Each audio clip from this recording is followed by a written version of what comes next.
Hello friends, नमस्कार, जय हिंद। सितारा exam study platform पर आप सभी का बहुत बहुत स्वागत है। कैसे हो आप सब लोग? आई होप सब लोग आप अच्छे होंगे। फ्रेंड्स, सीटेट सीडीपी के प्रीवियस ईयर के क्वेश्चंस करने वाले हैं इस वीडियो के अंदर, तो आप इसको ज़रूर देखिएगा क्योंकि इसी टाइप के क्वेश्चंस आते हैं सीटेट में। तो जो लोग चैनल पर पहली बार विजिट कर रहे हैं, चैनल को सब्सक्राइब कर बेल आइकन को ज़रूर प्रेस कर लीजिए ताकि जैसे हम नेक्स्ट वीडियो अपलोड करें तो उसका नोटिफिकेशन आपको तुरंत मिल सके। तो फ्रेंड्स, चलिए स्टार्ट करते हैं। फर्स्ट क्वेश्चन आपकी स्क्रीन पर है। निम्नलिखित में से कौन सी संज्ञानात्मक क्रिया दी गई है सूचना के विश्लेषण के लिए प्रयोग में लाई जाती है? ऑप्शन है पहला पहचान करना, दूसरा है वर्णन करना, तीसरा है अंतर करना और चौथा है वर्गीकृत करना। तो इसका राइट आंसर है ऑप्शन 4 वर्गीकृत करना। वर्गीकृत करना संज्ञानात्मक क्रिया दी गई सूचना के विश्लेषण के लिए प्रयोग में लाई जाती है। संज्ञानात्मक क्रिया एक ऐसी बौद्धिक क्रिया है जिसमें विचारों, अनुभवों और ज्ञानेंद्रियों द्वारा ज्ञान प्राप्त किया जाता है। अब कौन कौन सी संज्ञानात्मक क्रियाएं होती हैं?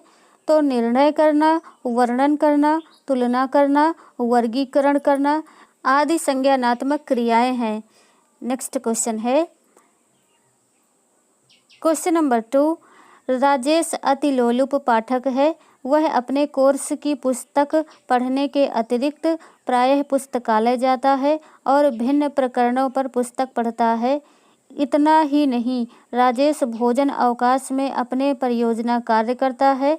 उसे परीक्षाओं के लिए पढ़ने के लिए अपने शिक्षकों अथवा अभिभावकों द्वारा कभी भी कहने की ज़रूरत नहीं है और वह वास्तव में सीखने का आनंद लेता नजर आता है। उसे रिक्त स्थान के रूप में सर्वाधिक रूप से वर्णित किया जा सकता है। तो इसका राइट आंसर है ऑप्शन पहला आंतरिक रूप से अभिप्रेरित शिक्षार्थी। जो राजेश है अतिलोलुप पाठक है, वह आंतरिक रूप से अभिप्रेरित है। जो आंतरिक रूप से अभिप्रेरित होता है उसे किसी भी कार्य को करने के लिए या पढ़ने के लिए कहना नहीं पड़ता है, वह स्वयं ही अपना कार्य कर लेते हैं। नेक्स्ट क्वेश्चन है क्वेश्चन नंबर 3 है। यदि पूर्व प्राथमिक स्तर पर बच्चों पर खोज करने की अनुमति दे दी जाए तो वे संतुष्ट हो जाते हैं। जब उन्हें हतोत्साहित किया जाता है तो वे व्यथित हो जाते हैं।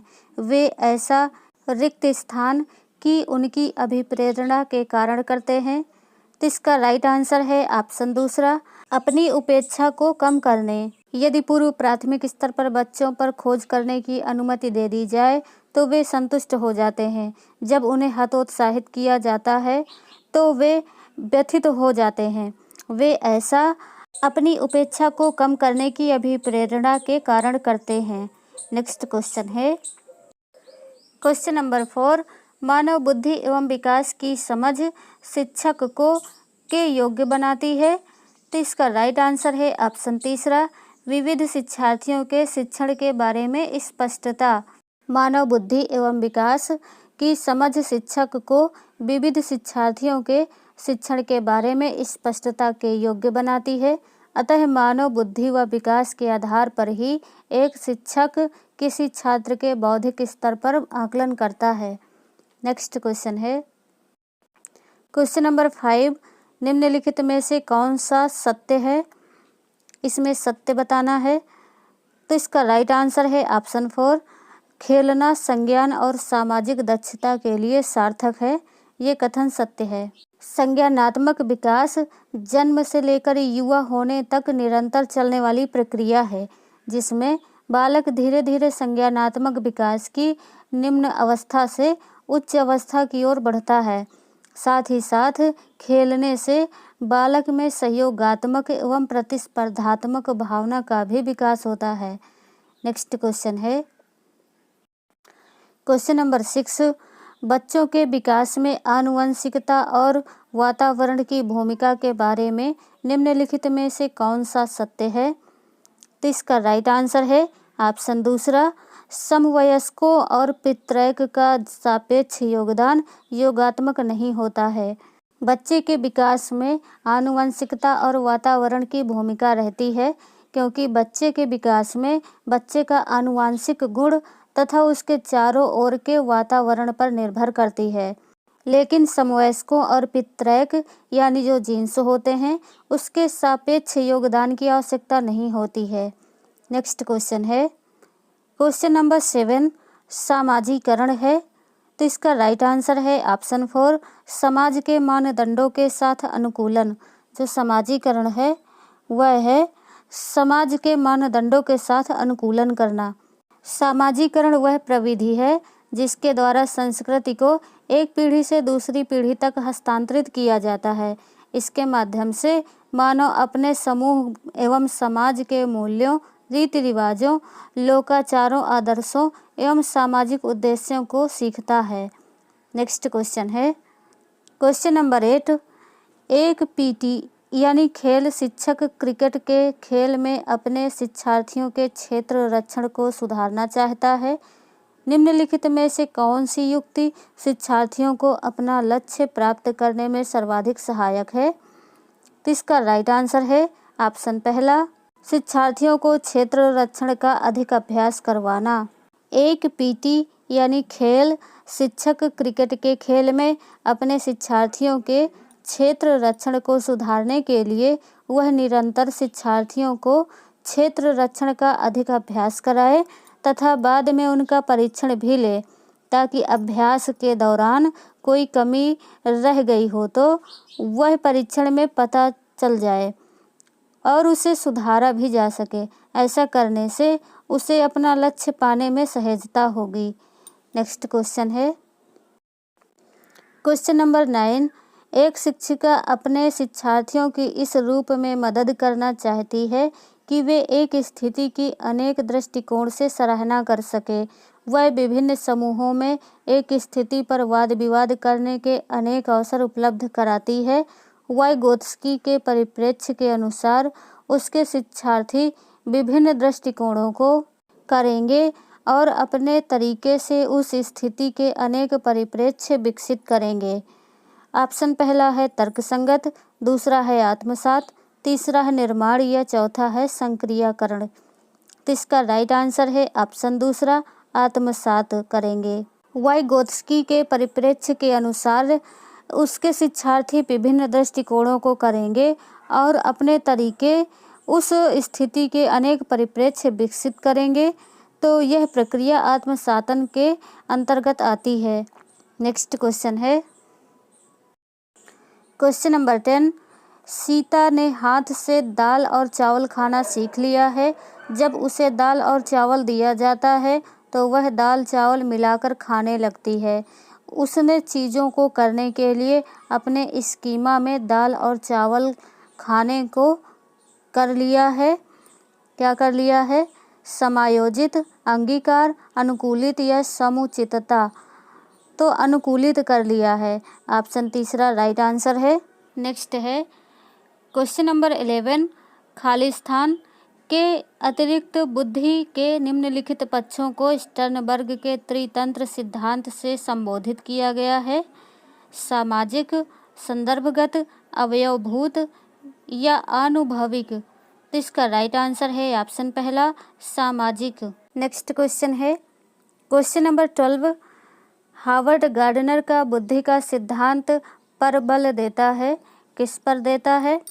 तो इसका राइट आंसर है ऑप्शन 4, प्रत्येक व्यक्ति की विलक्षण योग्यता पर। हावर्ड गार्डनर का बुद्धि का सिद्धांत प्रत्येक व्यक्ति की विलक्षण योग्यता पर बल देता है। इनके अनुसार बुद्धि कोई एक तत्व नहीं है, बल्कि कई भिन्न भिन्न प्रकार की बुद्धियों का अस्तित्व है। प्रत्येक बुद्धि एक दूसरे से स्वतंत्र रहकर कार्य करती है। नेक्स्ट क्वेश्चन है क्वेश्चन नंबर 13, था, फा, चा ध्वनियाँ हैं। स्वनिम, शाब्दिम, लेखिम या रूपिम। तो ये है स्वनिम। ऑप्शन पहला राइट आंसर है। नेक्स्ट क्वेश्चन है क्वेश्चन नंबर 14, कक्षा में जेंडर रूढ़िबद्धता से बचने के लिए एक शिक्षक को क्या करना चाहिए? तो इसका राइट आंसर है ऑप्शन दूसरा, लड़के लड़कियों को एक साथ अपारंपरिक भूमिका में रखना चाहिए। कक्षा में शिक्षक को जेंडर रूढ़िबद्धता से बचने के लिए सदैव लड़के व लड़कियों को एक साथ अपारंपरिक भूमिकाओं में रखना चाहिए। कभी भी शिक्षक को कक्षा में लड़के व लड़कियों में किसी भी भूमिका पर भेदभाव नहीं करना चाहिए। नेक्स्ट क्वेश्चन है क्वेश्चन नंबर 15, विद्यालयों को किसके लिए वैयक्तिक भिन्नताओं को पूरा करना चाहिए? तो इसका राइट आंसर है ऑप्शन 4, ये समझने के लिए कि क्यों शिक्षार्थी सीखने के योग्य या अयोग्य है। विद्यालय को यह समझने के लिए वैयक्तिक भिन्नताओं को पूरा करना चाहिए कि क्यों शिक्षार्थी सीखने के योग्य या अयोग्य है। क्वेश्चन नंबर 16, विद्यार्थियों में वैयक्तिक भिन्नताओं को संबोधित करने के लिए एक विद्यालय किस प्रकार का सहयोग उपलब्ध करवा सकता है? तो इसका राइट आंसर है ऑप्शन दूसरा, बाल केंद्रित पाठ्यचर्या का पालन करना और शिक्षार्थियों को सीखने के अनेक अवसर उपलब्ध करवाना। शिक्षार्थियों में वैयक्तिक भिन्नताओं को संबोधित करने के लिए एक विद्यालय बाल केंद्रित पाठ्यचर्या का पालन और शिक्षार्थियों को सीखने के अनेक अवसर व सहयोग उपलब्ध करा सकता है। नेक्स्ट क्वेश्चन है क्वेश्चन नंबर 17, सतत और व्यापक मूल्यांकन पर बल देता है, किस पर देता है? तो इस क्वेश्चन का राइट आंसर है ऑप्शन तीसरा, सीखने को किस प्रकार अवलोकित, रिकॉर्ड और सुधारा जा सकता है, इस पर बल देता है। नेक्स्ट क्वेश्चन है क्वेश्चन नंबर 18, विद्यालय आधारित आकलन क्या होता है? तो इसका राइट आंसर है ऑप्शन 4, परिचित वातावरण में अधिक सीखने में सभी शिक्षार्थियों की मदद करता है। जो विद्यालय आधारित आकलन होता है वह परिचित वातावरण में अधिक सीखने में सभी शिक्षार्थियों की मदद करता है। नेक्स्ट क्वेश्चन है क्वेश्चन नंबर 19, सीखने की तत्परता की ओर संकेत करती है।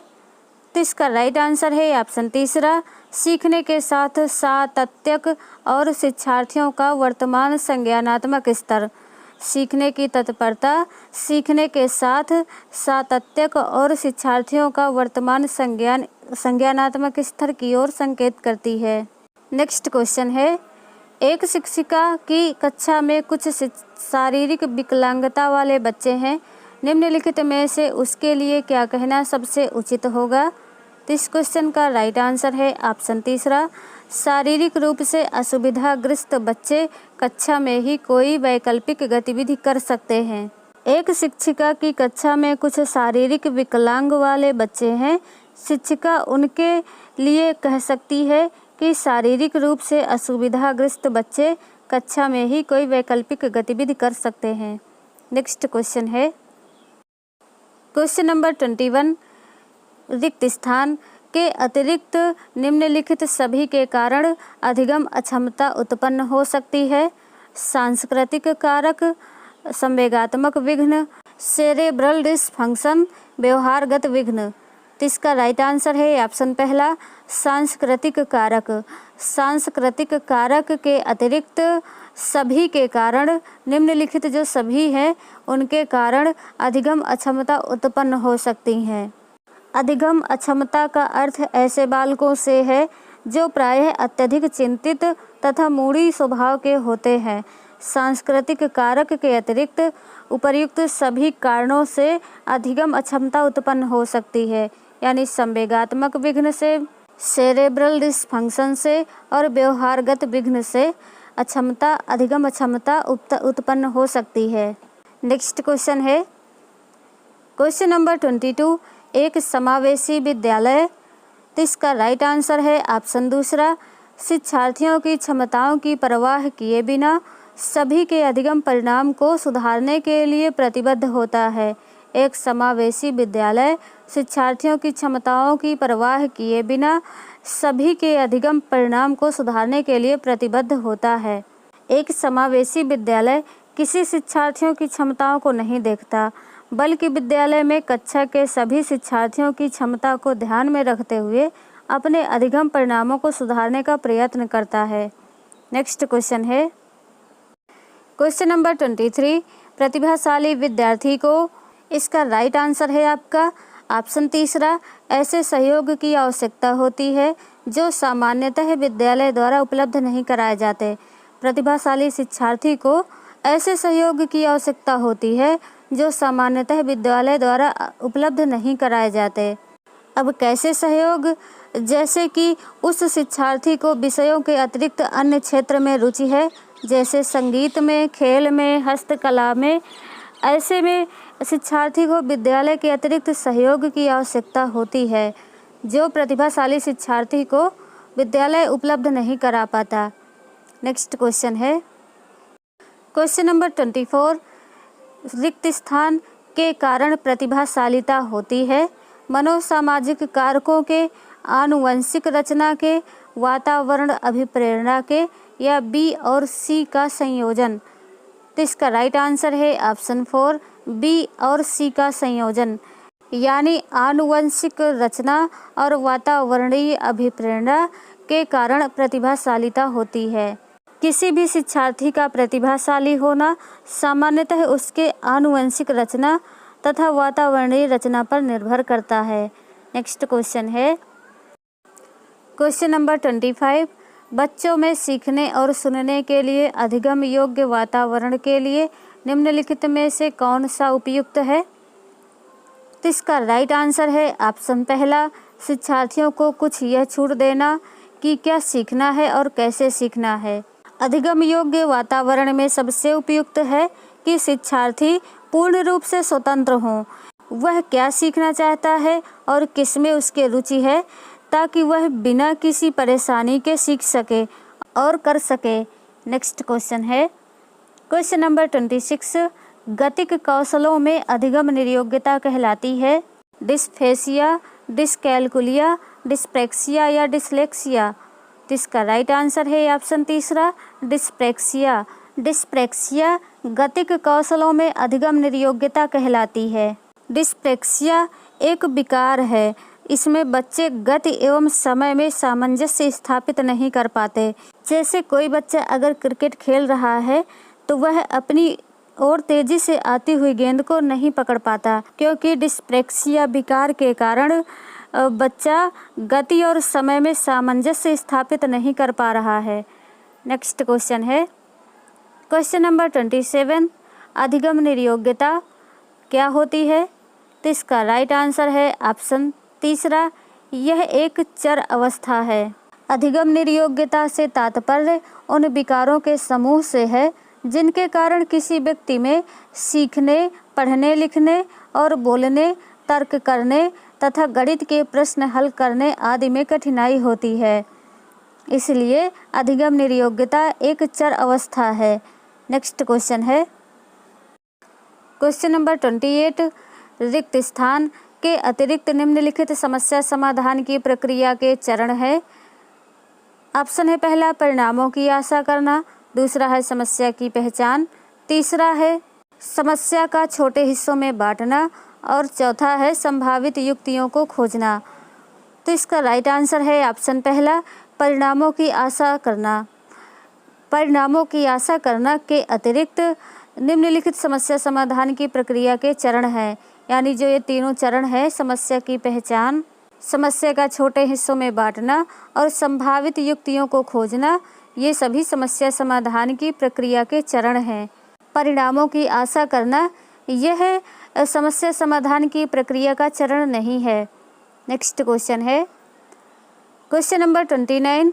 एक शिक्षक को क्या करना चाहिए? तो इसका राइट आंसर है ऑप्शन 4, जब शिक्षार्थी विचारों को संप्रेषित करने की कोशिश कर रहे हों तो उन्हें ठीक नहीं करना चाहिए। एक शिक्षक को जब शिक्षार्थी विचारों को संप्रेषित करने की कोशिश कर रहे हों तो उन्हें ठीक नहीं करना चाहिए, क्योंकि जो कोशिश कर रहे हैं तो वो जो भी उनके मन में विचार है उसको व्यक्त कर पाएंगे। नेक्स्ट क्वेश्चन है क्वेश्चन नंबर 30। सीमा परीक्षा में A+ ग्रेड प्राप्त करने के लिए अति इच्छुक है। जब वह परीक्षा भवन में दाखिल होती है तथा परीक्षा प्रारंभ होती है तो वह अत्यधिक नर्वस हो जाती है। उसके पांव ठंडे पड़ जाते हैं, उसके हृदय की धड़कन बहुत तेज हो जाती है और वह उचित तरीके से उत्तर नहीं दे पाती है। इसका मुख्य कारण हो सकता है यानी वह डर जाती है। इसका मुख्य कारण क्या हो सकता है? तो इस क्वेश्चन का राइट आंसर है ऑप्शन पहला, शायद वह अकस्मात संवेगात्मक आवेग का सामना नहीं कर सकती। सीमा भावात्मक कारण अकस्मात संवेगात्मक आवेग तथा परीक्षा भवन में अपने आप को एकाग्र नहीं कर सकी। इसके कारण परीक्षा प्रारंभ होते ही वह अत्यधिक नर्वस हो जाती है, उसके पांव ठंडे पड़ जाते हैं और उसके हृदय की धड़कन बढ़ जाती है और वह ठीक उत्तर नहीं दे पाती है। तो फ्रेंड्स, आज का सेशन आपको कैसा लगा कमेंट करके ज़रूर बताइए। वीडियो को अभी तक लाइक नहीं किया है तो एक लाइक ज़रूर कीजिए और शेयर भी कीजिए। मिलते हैं नेक्स्ट वीडियो में, तब तक के लिए टेक केयर, बाय बाय, जय हिंद, वंदे मातरम।